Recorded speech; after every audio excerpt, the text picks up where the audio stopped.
Good day, and welcome to another board game review. A lot of people might be thinking, what the hell? You're playing guitar. Yeah, okay.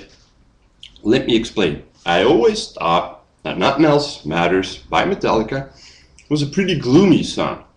And that's the name of the game that I'm going to be reviewing today. So, this is a small card game made by Atlas Games called Gloom. Now, let's first of all see what's inside this small little box.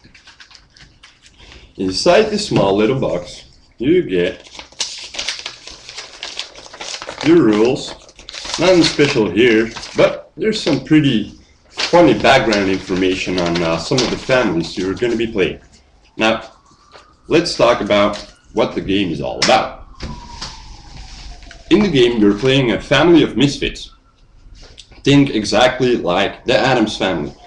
And you're trying to get your family as miserable as possible and then kill it. So they have all kinds of bad stuff happening to them, and then they die in the worst possible way. Now, all the while, you're trying to make other families happy, because the point of the game is whoever in the end of the game has the most negative points wins the game. Now, let's take a look. It's somewhat of a special game. I thought this was really weird at first because all of your cards are see-through, as you can see here. Now, I thought like, oh, okay, this is just a gimmicky way of making something new. No, that's not the case with this one. The fun thing actually is if you're playing cards like, was widowed at the wedding. There you have a card, and the cool thing is you play them on top of the other one. Now you get your negative bonus value over there. So you're constantly going to be playing cards in them, making them as miserable as possible, and probably making the other guys happy. And at the start of every turn, except the first one, you can play a Rest in Peace card. Now, if you play a Rest in Peace card, you're going to be turning your character over to its deceased side. So now he's dead, hopefully. And you get the negative points. Whenever somebody gets their entire family killed off, the game is over. And the player with the most negative points wins. So you don't want to be killing your guys off while they only have minus 15 points. No, you want to be killing them off when you have minus 30 or minus 45. Now, with these cards, as you can see, there are values printed all over the place. So, there you go. You have 3 rows of values. The top one being the easiest to acquire, bottom one being the most difficult one to acquire. You can also start playing these, like, let me give an example here. Now, you would have minus 30 points, minus 15 and minus 15 again. You play this card on top of it. It covers one minus 15 and gives you plus 10. So you would only have minus 5. There you go. So that's what you're going to be doing all game long. Now, there are some cards that let you break the rules in some ways. Like, let's say you have the Body Snatcher, and you have to discard one of your family, so he's out of play. But you also get to discard a dead guy from somebody else. So if you would have someone with a positive value of 30, get rid of him and steal the body with the high value and get rid of it.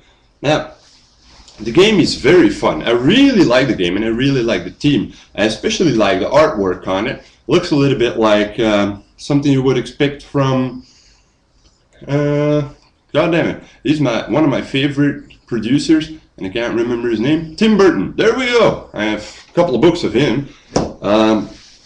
I really like the artwork. It's like kind of reminds you of the Addams family, something gloomy. Gloom. it's a really fun game. It's a really fast game. Everybody can get started playing in 2 to 3 minutes.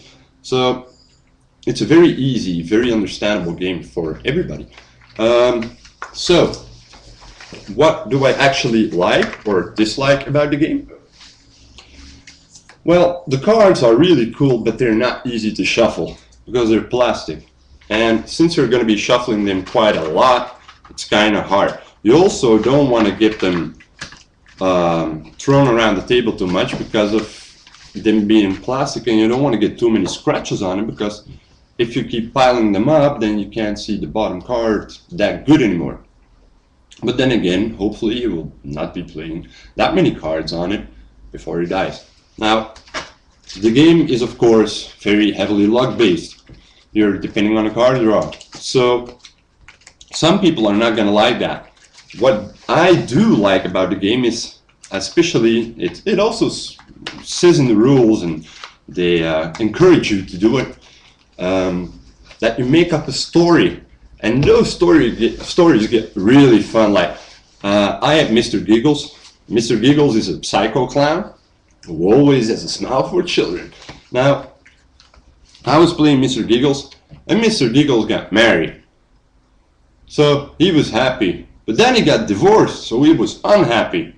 He went for the picnic in the park, and he got happy again. But then it started raining, and he almost drowned, but he forgot to leave the cake out in the rain. You know the song. Well, so that's the fun thing about it. Like, you could play it, just say, I play that card. Always read the bottom liners. They're way too good to leave out. And it's a dark sense of humor.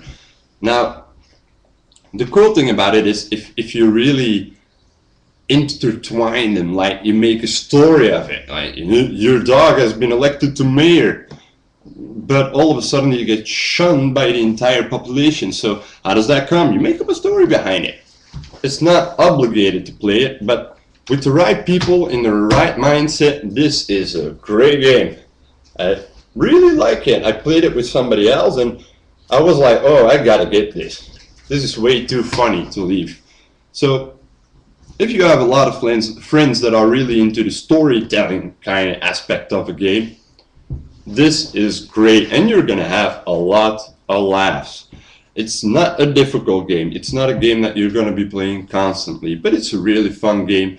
If you don't know what to do, you do not have that much time, you can just whip it out and play it with your friends. So I would really recommend it to the people who are looking for that kind of game.